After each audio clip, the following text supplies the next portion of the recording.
Meus irmãos, a paz do Senhor. Deus abençoe, obrigado, a vida de todos vocês essa noite. É um prazer imenso estar aqui novamente nessa igreja. Uma satisfação muito grande retornar a essa casa. Minha palavra de gratidão ao pastor Anderson, nosso amigo, nosso companheiro, sua esposa Aline. Deus abençoe essa família. Deus abençoe a cada irmão, a cada irmã que está envolvido nessa obra, que tem cooperado com essa casa. Deus abençoe sua vida, meu irmão. Deus abençoe sua vida, minha irmã. Queridos, nos foi proposto essa noite falar sobre missões, e eu queria me ater a esse tema e conversar com vocês essa noite acerca de um assunto que está entrelaçado a missões, que é a vocação. Eu quero falar sobre vocação essa noite. Abra sua Bíblia, por favor, no livro do profeta chamado Ezequiel. Ezequiel, capítulo 2.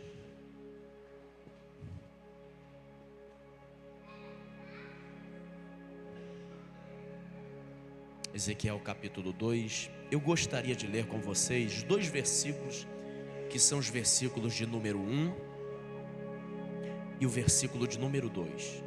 Capítulo 2, versículo 1 e 2. Quantos acharam, pode dizer amém? Quem não achou, diga: eu estou procurando. Ezequiel capítulo 2, versículo 1 e 2. Diz-nos assim a palavra do Senhor: e disse-me, filho do homem, põe-te em pé e falarei contigo. Então entrou em mim o Espírito quando falava comigo, e me pôs em pé e ouvi o que me falava. E disse-me, filho do homem, põe-te em pé e falarei contigo. Então entrou em mim o Espírito quando falava comigo, e me pôs em pé e ouvi o que me falava. Amém, meus irmãos?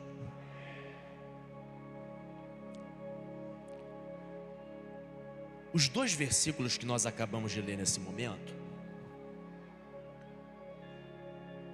nos fala sobre o início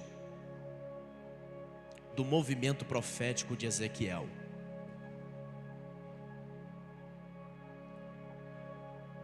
E uma das coisas mais importantes da chamada de Ezequiel, que se faz necessário destacar, é a sua vocação ao movimento profético. Porque na verdade Ezequiel vem de uma linhagem sacerdotal, porque o início do capítulo 1 nos diz que ele era filho de Buzi, o sacerdote. Mas porém, entretanto, todavia, esse ministério sacerdotal não foi adotado por Ezequiel e firmado como herança. A vocação de Ezequiel é outra.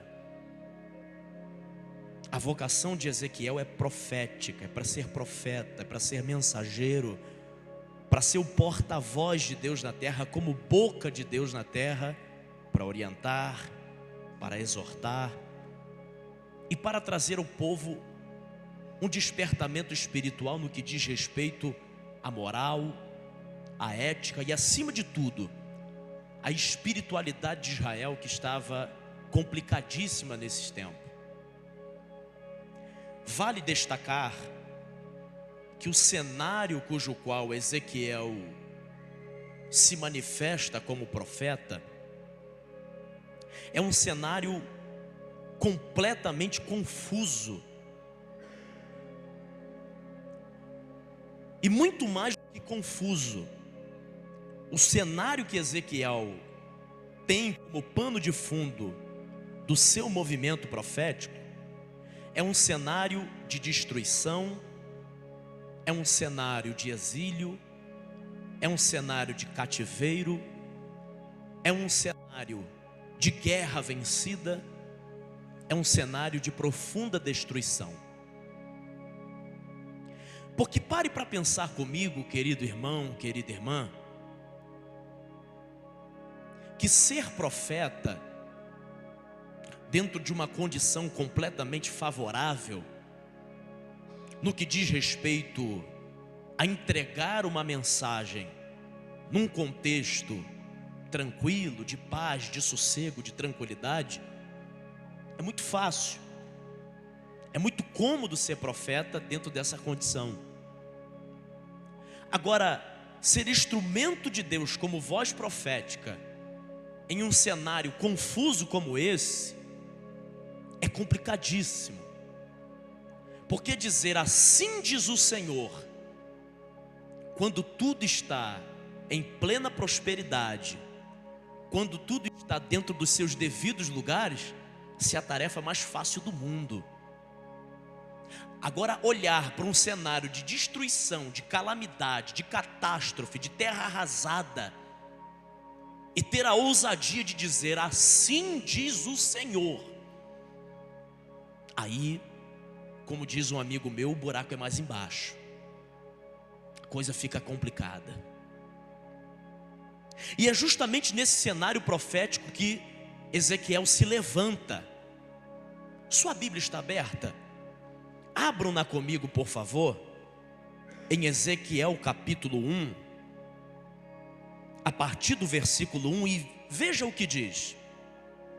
E aconteceu no 30º ano, no 4º mês, no dia 5º do mês, que estando eu no meio dos cativos.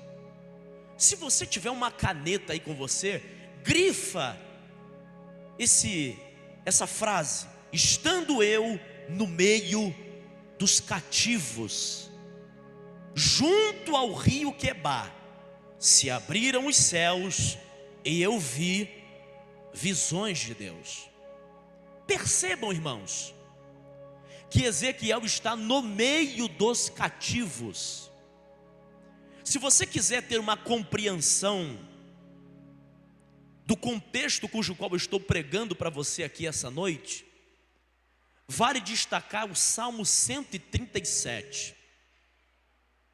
É a confissão da boca dos hebreus acerca da sua condição espiritual e do seu entusiasmo. Porque quando os exilados estão chegando de Jerusalém e adentrando na Babilônia,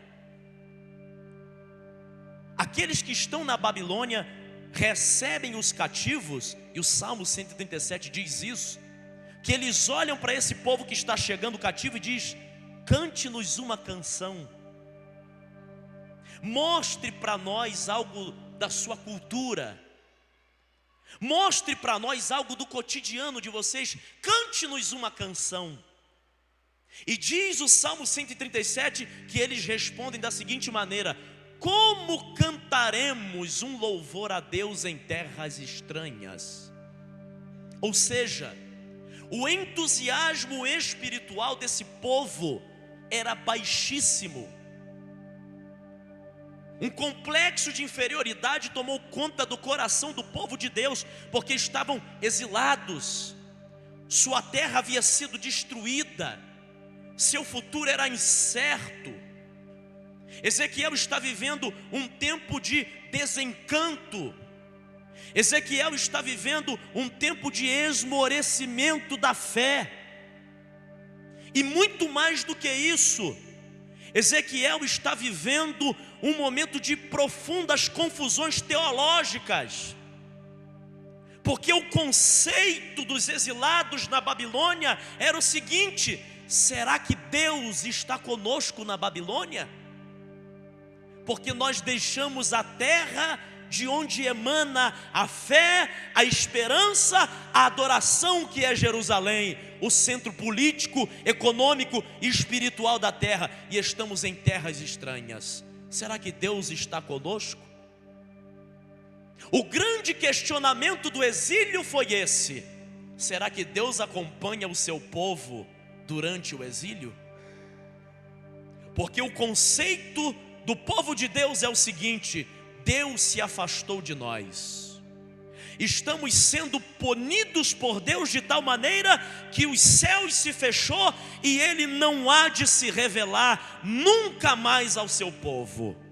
É nesse cenário que Ezequiel se levanta como profeta. E eu queria aplicar isso à tua vida, à nossa vida, ao nosso cotidiano, à nossa fé. Porque muitas vezes nos questionamos acerca da nossa vocação. Será que fomos chamados? Será que fomos escolhidos por Deus para essa missão?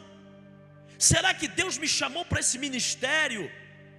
Será que Deus me vocacionou para essa obra? Pois o cenário que eu estou inserido é um cenário de profundas destruições sociais, econômicas, miséria, prostituição e entre outras calamidades sociais que vêm arrebatar o sonho, a esperança, a fé. E muitas vezes nos pegamos nos perguntando: será que Deus está comigo nessa terra, nesse lugar, nesse trabalho? E é exatamente nesse cenário que Deus levanta Ezequiel. Ezequiel está no meio dos cativos, porque essa é a primeira característica de alguém que foi vocacionado. Alguém que foi vocacionado sempre estará no meio dos cativos, no meio dos oprimidos, no meio dos vitimados, no meio daqueles que foram destroçados pelo mundo, pelo diabo, e ali sim nos manifestaremos como luz, como sal e como boca de Deus para dizer que ainda há esperança para o perdido. Você pode dizer para pelo menos duas pessoas que estariam ao seu lado, diga assim, ó: não importa a geografia, não importa o lugar, diga assim, não importa o momento, Deus te chamou e te vocacionou para essa obra. Você foi chamado, você foi escolhido, você foi preparado para fazer essa obra em nome de Jesus. E o local aonde se manifesta o movimento profético de Ezequiel é no meio dos cativos. Grave isso.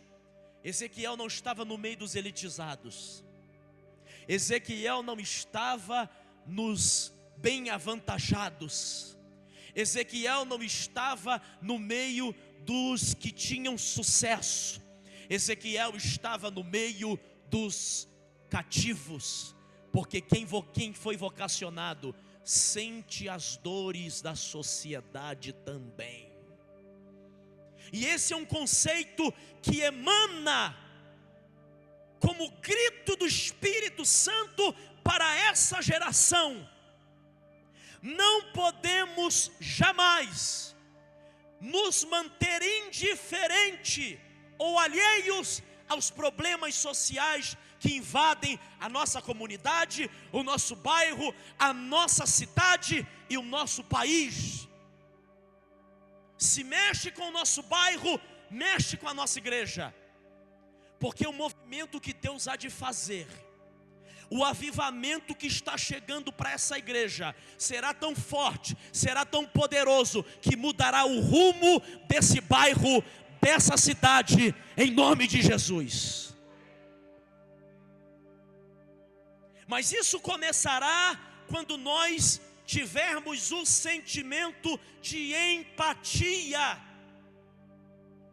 de sentirmos o gemido da sociedade e dizermos para nós mesmos: somos responsáveis sim. Se o Estado não vem, se a prefeitura não vem, se o governador não dá atenção, a igreja está no meio dos cativos para dizer que há solução para o mundo. Sabe o que a gente está precisando? Nós não estamos precisando de fogo. Nós estamos precisando do caráter de Daniel, que está no palácio, que está vivendo a sua vida, mas seu coração está amarrado à sua terra. Porque diz a Escritura que ele nunca abandonou Jerusalém no coração, porque ele orava durante 3 vezes ao dia, com a janela aberta em direção a Jerusalém, como quem quer dizer: meus pés estão na Babilônia, mas eu nunca esqueci minha terra, por isso eu clamo por ela e não desisto dela nunca. Estamos precisando do sentimento de Neemias, que se apresenta ao rei, mas não sabe disfarçar a tristeza, porque ele está vivendo um momento de plenitude na sua vida, mas o seu povo está destruído, sua nação está destruída, os muros foram derrubados, e o rei olha para ele e diz: você não está bem, o que é que houve? E ele diz: eu estou aqui, mas meus irmãos estão perecendo, precisando da minha ajuda.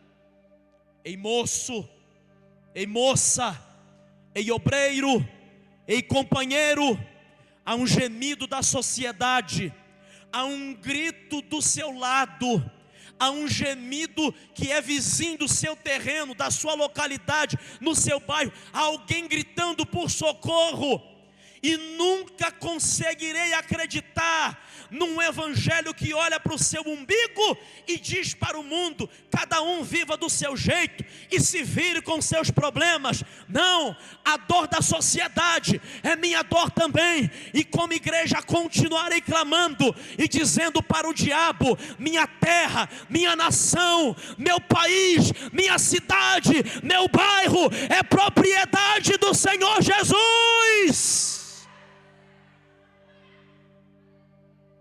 Ezequiel estava no meio dos cativos, e essa é a posição que a igreja deve estar: no meio dos exilados, no meio dos machucados, no meio dos vitimados.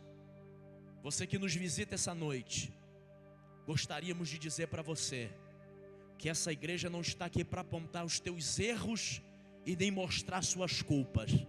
Nós estamos aqui para dividir contigo as tuas dores e acalmar esse ímpeto de tristeza que tem invadido o teu coração e tem tatuado a tua alma, porque a igreja está no meio dos cativos. Um outro exemplo da vocação ministerial de Ezequiel é que Deus mostra-se ao profeta através de uma revelação. E essa revelação vai fundamentar o ministério de Ezequiel. Gravem isso: Deus sempre se revelará a um vocacionado. Vou repetir: Deus sempre se revelará a um vocacionado. Não importa o meio, não importa a forma, Deus se revelará para um vocacionado. E qual é o sentido da revelação a um vocacionado? Fazer com que o chamado desse vocacionado, fazer com que a caminhada desse vocacionado esteja pautada nessa revelação, para que ele não sofra o perigo de voltar atrás e largar aquilo que começou. Eu tenho uma palavra do Espírito Santo para você que se sente vocacionado e chamado para esse ministério, para essa obra. Quando vierem as lutas, quando vierem os problemas, quando vierem os infortúnios da vida, quando vierem os problemas da existência, não largue a mão do arado, firme-se na promessa que foi feita, acredite naquilo que Deus revelou ao teu coração, porque fiel para cumprir a obra é aquele que te chamou. Por isso não olhe para o momento atual e nem fixe a tua visão no presente, porque diz a Escritura, através da boca de Paulo, em Romanos 8, no versículo 18, que as aflições do tempo presente não poderão se comparar com a glória que em nós há de ser revelada. Por isso, fixe na promessa, fixe na visão. Um vocacionado não anda de um lado para o outro, e nem tem o perigo de olhar para trás, porque ele entende que a visão, ele entende que a revelação é maior do que os problemas. Abra sua Bíblia, por favor, no livro de Ezequiel, no capítulo de número 1, e eu vou mostrar para você a visão que Ezequiel teve. Ezequiel, capítulo 1, versículo de número 4. Olha o que Deus vai dizer a Ezequiel: olhei, e eis que um vento, o que? Tempestuoso, vinha do norte, e uma grande nuvem com fogo a revolver-se, e um esplendor ao redor dela, e no meio uma coisa como cor de ambar, que saía dentre o fogo. Percebam, analisem e focalizem no início do versículo 4, que diz: eis que um vento tempestuoso vinha de onde? Do norte. Vejam, irmão, que Ezequiel está junto aos exilados, às margens do rio Quebar, e ele está direcionando o seu olhar para o horizonte, está olhando talvez para a beleza do rio Quebar, e enquanto ele está olhando para as margens do rio, ele tem uma visão. Ele vê o que nenhum exilado viu, ele viu o que nenhum cativo viu. Sabe por quê? O vocacionado tem dessas coisas. Ninguém está enxergando, ninguém está vendo, ninguém está sentindo, mas quem foi chamado verdadeiramente recebe a orientação de Deus no momento certo. É isso que Deus está dizendo para você. Um vocacionado muitas vezes não é entendido, não é compreendido, muitas vezes não é aceito, muitas vezes não é inserido dentro do contexto normal, porque se olha para ele e diz: rapaz, esse homem tem visões que ninguém tem, esse homem olha para direções que ninguém olha. Mas essa é a diferença do vocacionado. Ele entende as verdades de Deus no coração e as discerne com sua racionalidade. O que eu estou querendo dizer para você é: não ache que você é um extraterrestre, não ache que você é alguém que não está em conexão com esse mundo. Talvez você pense: nossa, mas eu penso tão diferente, eu não penso como a maioria, os meus conceitos, minhas visões, minha ideologia é diferente de tanta gente. Será que eu sou anormal? Será que eu sou esquisito? Será que eu preciso passar por um tratamento? Não, é Deus quem te chamou para uma obra séria. E quem Deus chamou para uma obra séria, Ele consegue ver o que o restante não consegue enxergar. Deu para entender isso, irmão? Um vocacionado enxerga o que ninguém enxerga. Ele olha e o que é que ele vê? Uma tempestade que se aproxima. Eu imagino Ezequiel pensando: vai chover forte na terra da Babilônia, porque está vindo uma nuvem tempestuosa do norte do céu. Mas mal sabia Ezequiel que não era a condição climática que estava mudando, era a revelação de Deus que explodiria no seu coração. Sabe o que o Espírito Santo está dizendo para você? Essa nuvem de tempestade, essa nuvem de turbulência, essa nuvem de luta, não é para te matar e nem para te tirar do foco. É apenas a revelação de Deus que está se aproximando do teu coração. Eu profetizo que as cortinas ministeriais estão se abrindo para você. Por isso que a luta apertou, por isso que a coisa está apertando. Sabe por quê? É Deus dizendo: o meu momento está chegando, a minha hora está se aproximando. Levante a sua mão para cima, por favor, levante. Isso, eu estou sentindo uma comunhão com o Espírito de Deus aqui. O Senhor está dizendo ao teu coração: aquieta a tua alma, espere esse momento passar, porque depois da tempestade sempre virá a bonança, porque o choro pode durar uma noite, mas a alegria vem pelo amanhecer.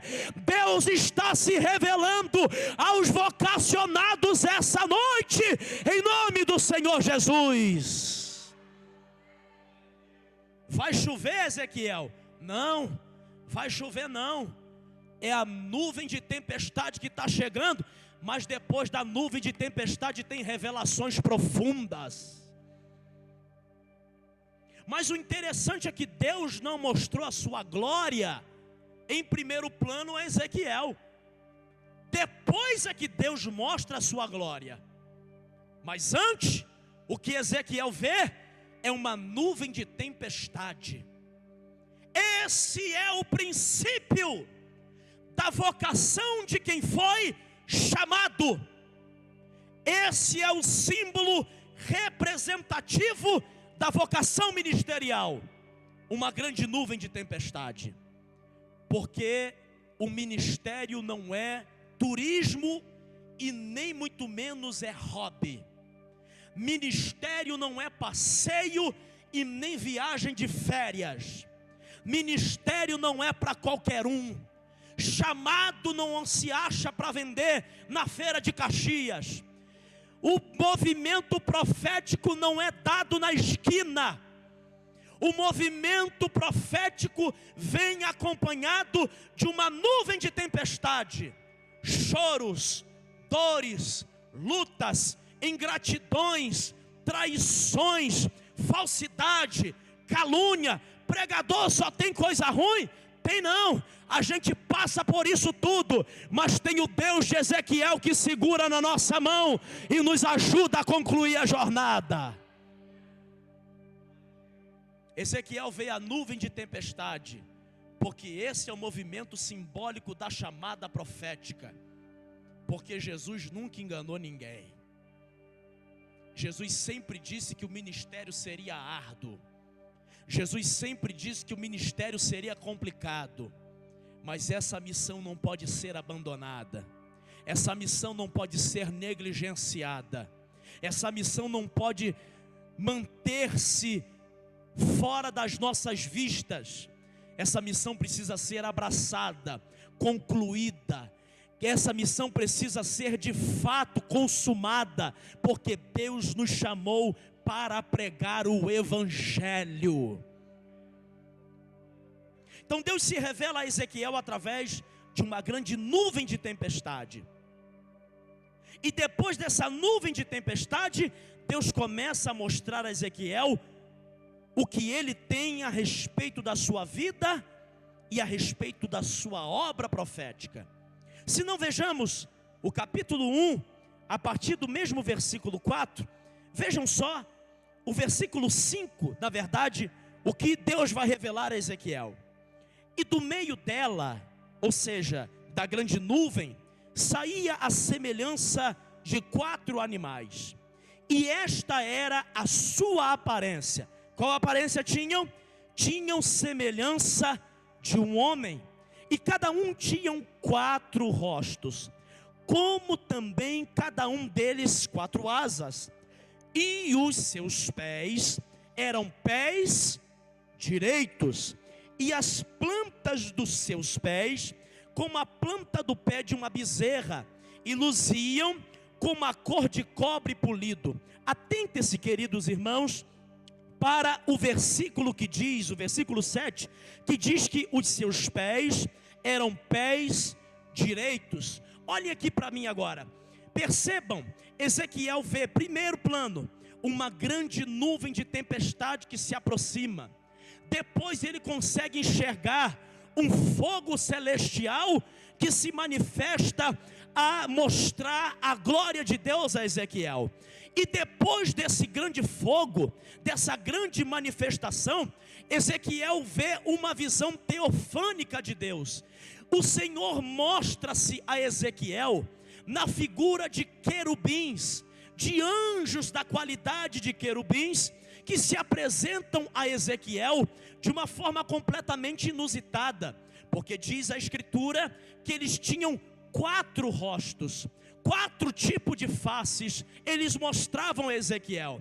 Eles continham o rosto de homem, rosto de boi, rosto de águia, e também eles continham o rosto de um leão, mostrando a Ezequiel o domínio de Deus sobre todos os seres viventes e sobre toda a criação, porque Deus é Senhor, tanto dos homens, quanto das feras que estão na natureza, quanto das águias, quanto dos animais domésticos, porque Ele comanda tudo e todos, e tudo foi feito para a sua glória, e todo ser que anda, fala e vive, glorifique o seu nome.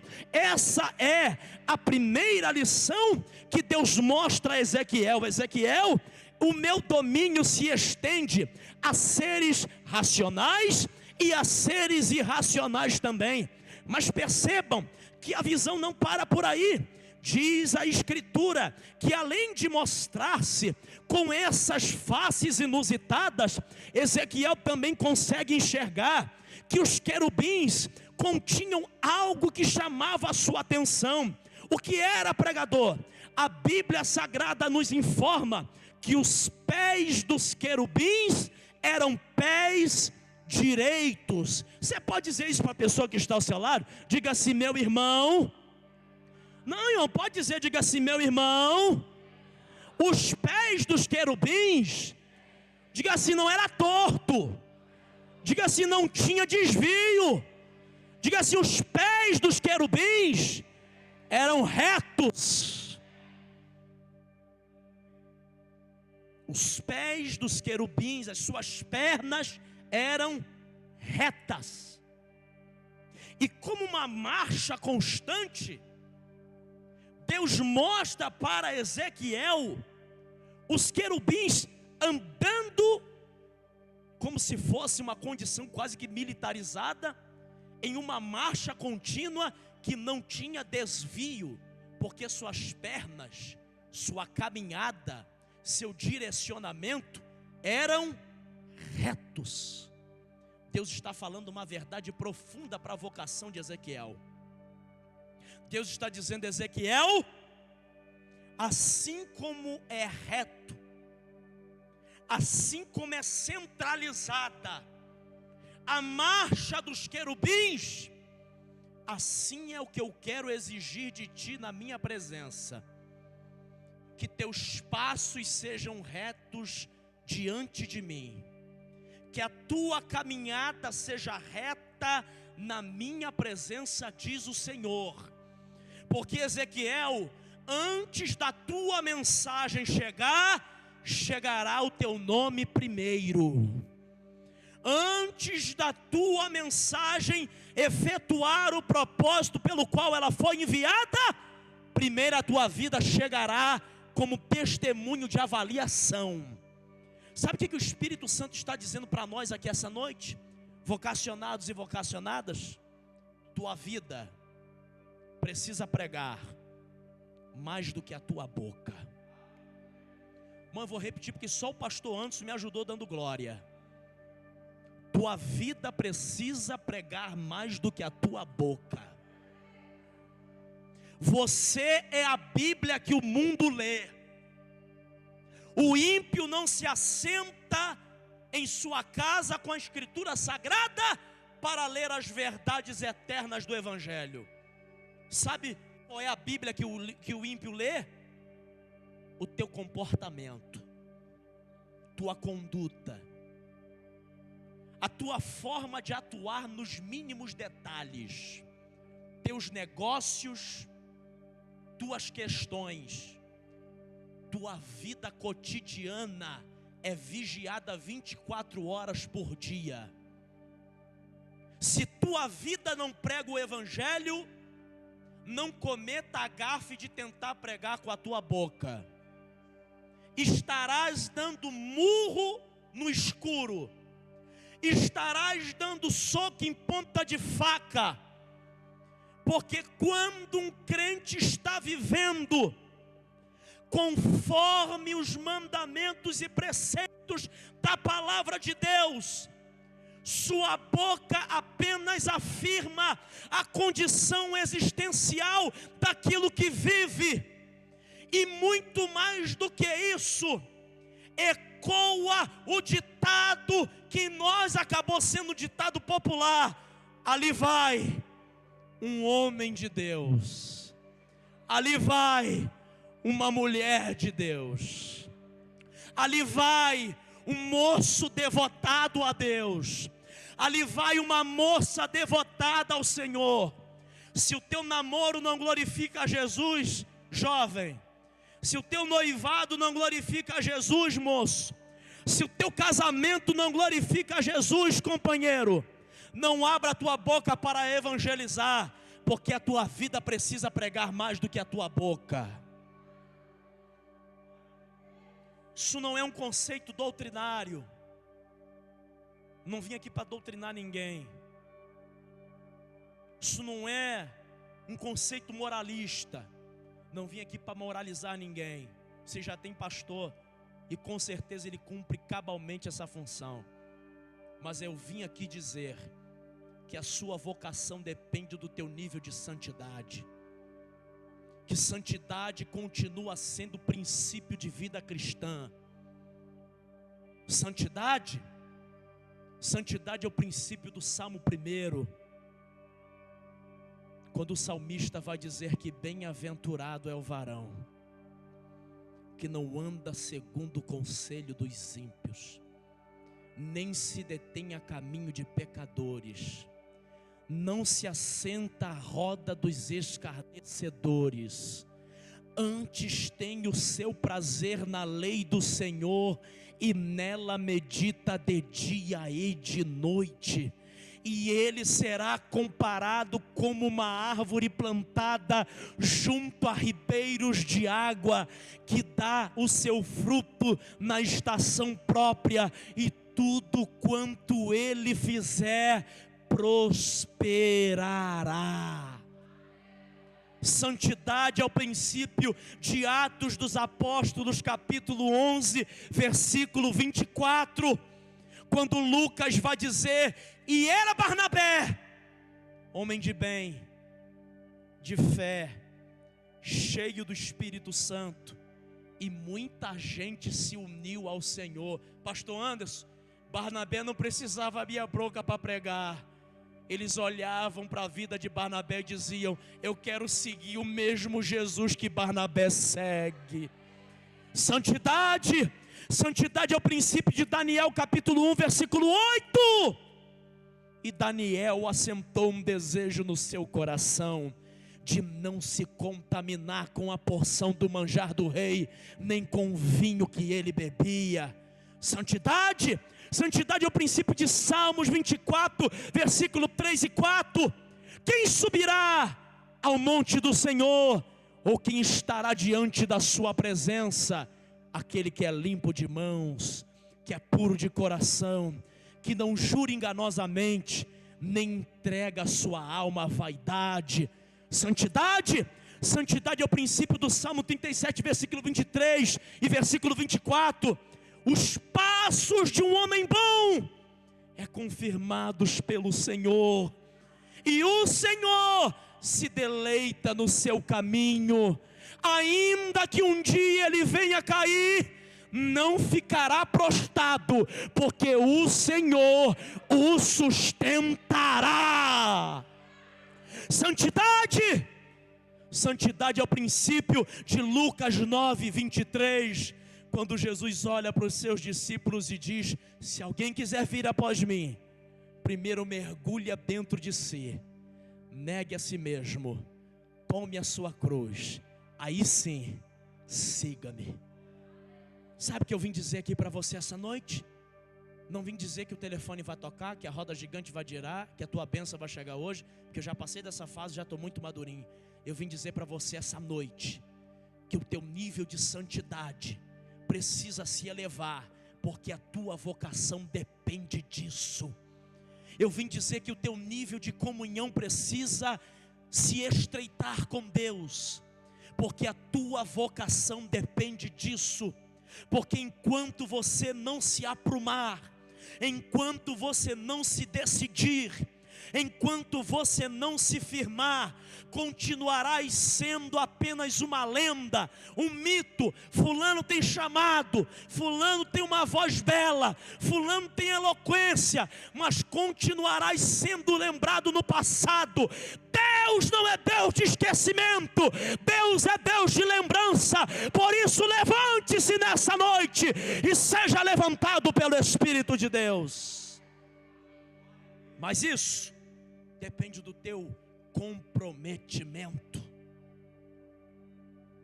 Ezequiel precisou ter os seus passos retos diante de Deus. Por isso o seu ministério foi confirmado. Mas a vocação de Ezequiel não para por aí. Um outro segredo interessante acerca do ministério e da obra de Ezequiel é que no capítulo 2, sua Bíblia está aberta, irmão? Já estou acabando. Está aberta a sua Bíblia? Amém ou não amém? Quantos estão ouvindo a voz de Deus, pode dizer: eu estou ouvindo. Ezequiel capítulo 2. Vejam o que Deus vai dizer a Ezequiel. Já estou me aproximando da conclusão. E disse-me: filho do homem, põe-te em pé e falarei contigo. Podemos repetir isso todos juntos no 3? 1, 2, 3. E disse-me: filho do homem. Você vai profetizar isso para você mesmo, para a tua vida, ok?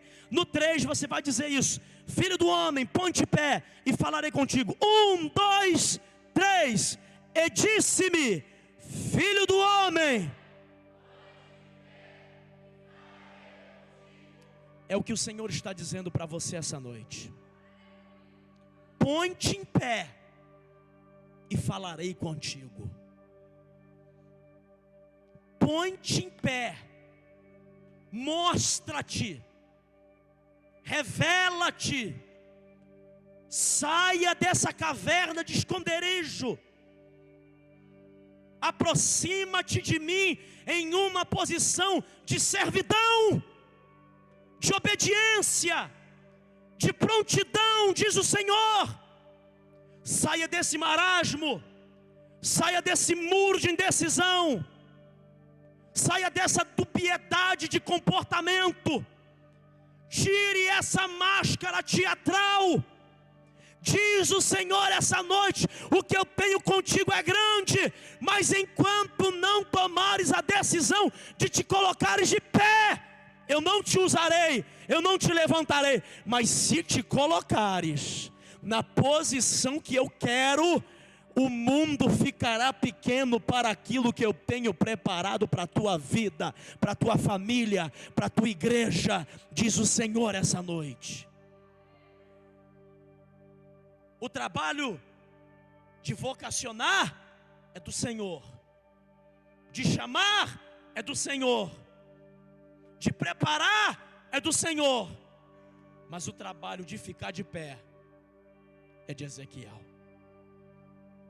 E Deus vai chamar Ezequiel de filho do homem. Isso é chocante para mim,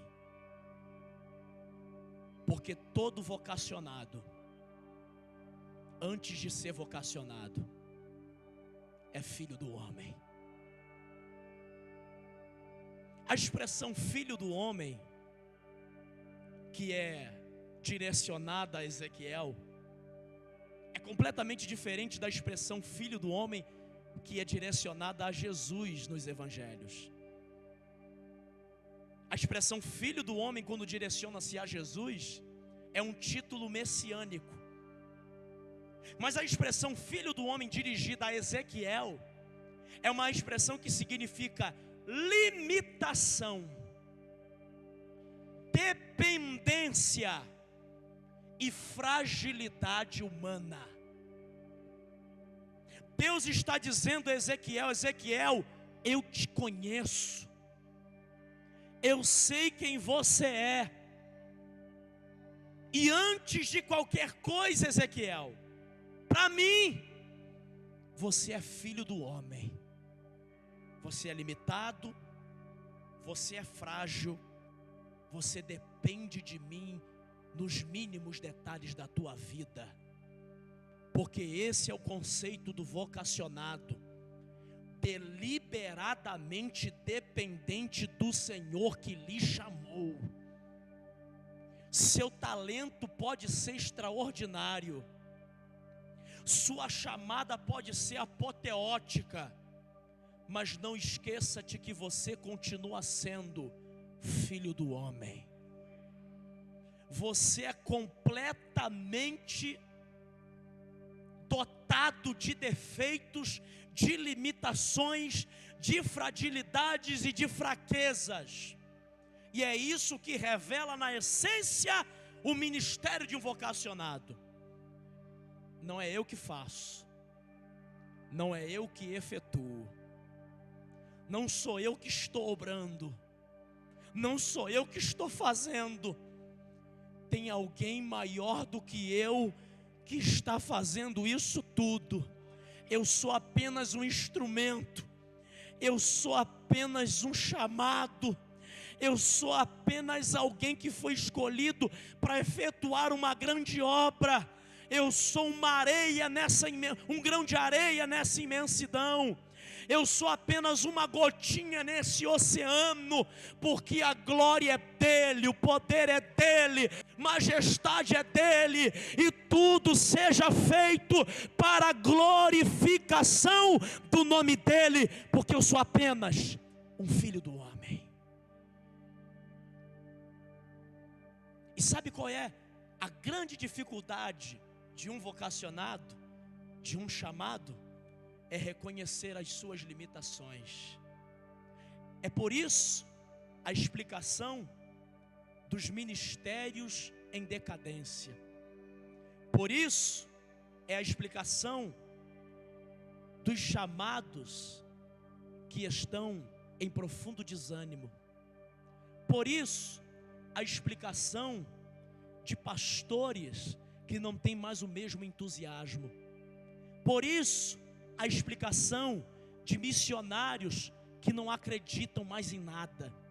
Por isso a explicação de uma igreja que não entende a sua importância no seu tempo, porque acham, ou em algum momento acharam, que eram espirituais demais, porque acham, ou em algum momento acharam, que eram superpoderosos, porque acham, ou em algum momento acharam que eram habilitados demais para esse negócio, porque acham, ou em algum momento acharam que eram profundamente preparados para esse negócio.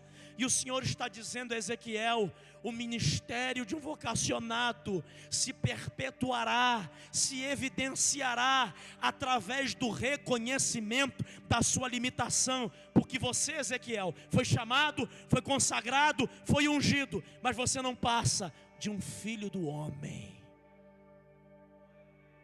E eu gostaria de dizer para você, para todos nós aqui essa noite, que mergulhássemos dentro de nós, que fizéssemos uma introspectiva, mergulhássemos dentro da nossa vida e tivéssemos a capacidade e a hombridade de reconhecer as nossas limitações e os nossos defeitos. Gravata, paletó, nenhum tipo de adorno é capa para esconder limitações. Ministério, sacerdócio, vocação nunca foi máscaras para esconder limitações. Você é gente, você é ser humano, você sofre, você tem desencantos, mas o segredo disso tudo é reconhecer quem você é. E o que eu acho interessante é que Ezequiel reconheceu quem ele era. No capítulo mais especial do seu livro, o capítulo de número 37, é a áurea visão dos ossos secos. Deus se revela a Ezequiel e diz: Ezequiel, o que é que tu estás vendo? E ele diz: Senhor, é um grande vale de ossos secos. Ezequiel, vou lhe fazer uma pergunta. Tu achas, segundo a tua capacidade de inteligência, de raciocínio, sobre a tua franqueza, Ezequiel, pode porventura esses ossos reviverem? Ezequiel vai reconhecer a sua limitação. Ezequiel vai dizer: Senhor, segundo a minha capacidade, segundo a minha intelectualidade, eu não sei te dizer, mas eu posso te responder uma coisa: se o Senhor quiser fazer, esses ossos secos podem reviver. Reconhecer limitações não é um aspecto de fraqueza espiritual, nem é um significado de frouxidão. Reconhecer limitações é ter uma ousadia, uma inteligência espiritual de saber que precisamos de Deus na hora certa. Coloque-se de pé, por favor. Reconhecer limitações foi o que Jó fez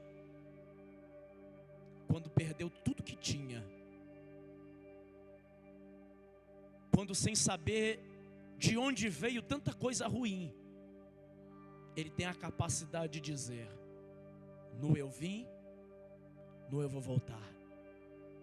O Senhor me deu, o Senhor levou. Eu reconheço a minha limitação. Bendito seja o nome do Senhor. Reconhecer limitações foi o que Davi fez. Leva o que o Senhor quiser levar, só não retira uma coisa da minha vida. Não me lances fora da tua presença, e nem retiras de mim o teu espírito. O que o Senhor está dizendo para você essa noite, vocacionado, vocacionada: antes que você seja um porta-voz, antes que você seja um missionário, você precisa ser curado primeiro.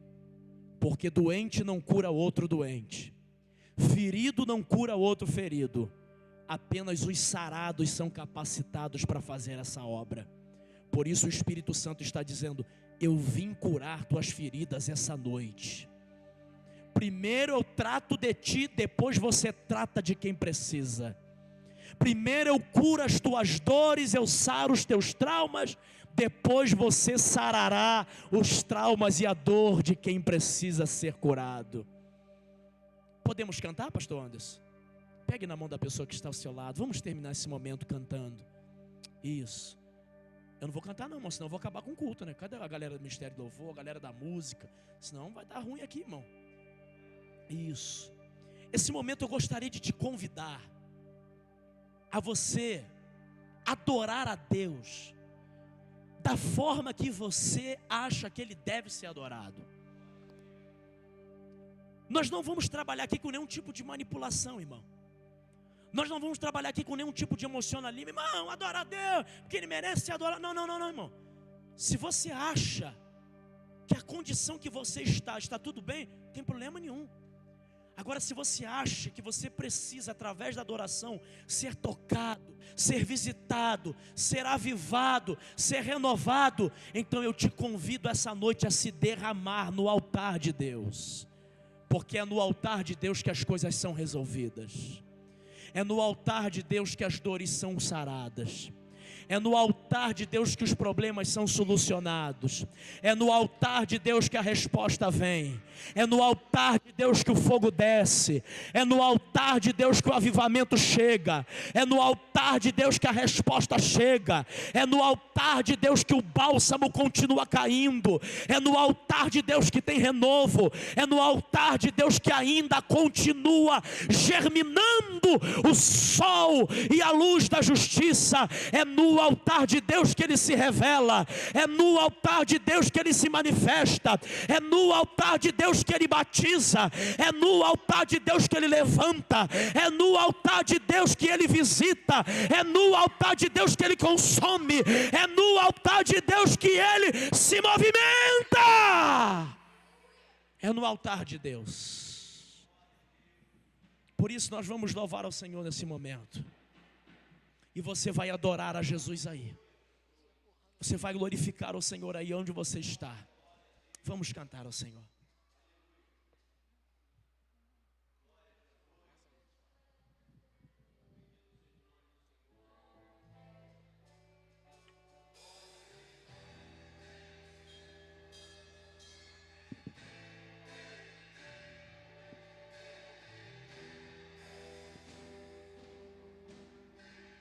Há quem se alegre enquanto a dor.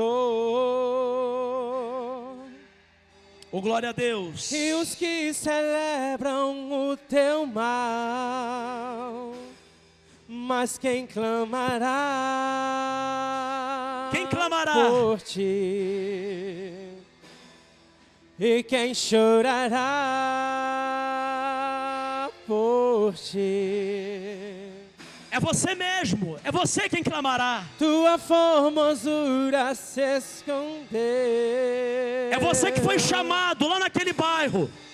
E a tua vergonha é o que te vê. É você que foi chamado lá dentro daquela Mas casa. quem clamará por ti. Foi você mesmo que foi levantado. E quem chorará. E quem se levantará se a nação clamar. Oh, se você clamar, sua família tem jeito. Haverá paz em ti. Sua comunidade tem jeito. Teu rio fluirá. Oh, Espírito de Deus. E serás um manancial de águas vivas. Você será um manancial de águas vivas. Você vai matar a sede de quem precisa. Você será a boca de Deus.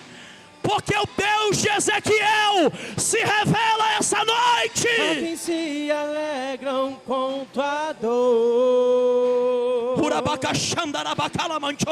E os que celebram o teu mal. Mas quem clamará por ti. Aleluia. E quem chorará por ti. Tua formosura se escondeu. Oh, as lutas tiraram o teu brilho. As lutas E vieram a acabar tua contigo. vergonha é o que se vê. Mas o Deus de Ezequiel está dizendo: Mas quem clamará? eu me revelo depois das lutas. por ti. Eu me revelo depois da E quem nuvem. chorará? Adore. E quem se levantará se a nação clamar? Oh, não desista, mãe. Não desista, pai. Haverá paz Não desista da tua em ti. casa. Não desista do teu filho. Não desista da tua família. Teu rio fluirá. E serás um manancial de águas vivas. E por amor a ti eu não me calarei até ver sua luz. Oh, glória! te cedirá. São tuas portas, louvor, teus muros, salvação. E a nação clamar. Essa igreja continuará clamando. Essa igreja continuará acreditando num grande avivamento que está chegando para esse tempo, para esse bairro, em nome do Senhor Jesus. E serás um manancial de águas vivas. Serás um manancial de águas vivas. E serás um manancial de águas vivas. Levante a sua mão, por favor. Isso, levante. Continue os instrumentos, continue. Levante a sua mão mais alto que você puder. Isso. Isso é um momento de fé, é um momento de crença. É um momento profético para a sua vida. É um encerramento de Deus para você essa noite.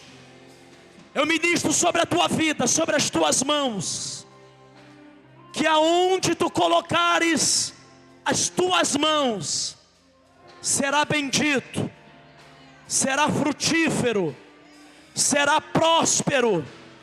Você será a luz de Deus naquele lugar. Você estará no meio dos cativos, você estará no meio dos oprimidos, você estará no meio dos vitimados, porque Deus te chamou para tratar de alguém. Você é importante para alguém. Receba uma unção diferente essa noite. Receba uma unção de conquista. Receba uma unção para quebrar as cadeias.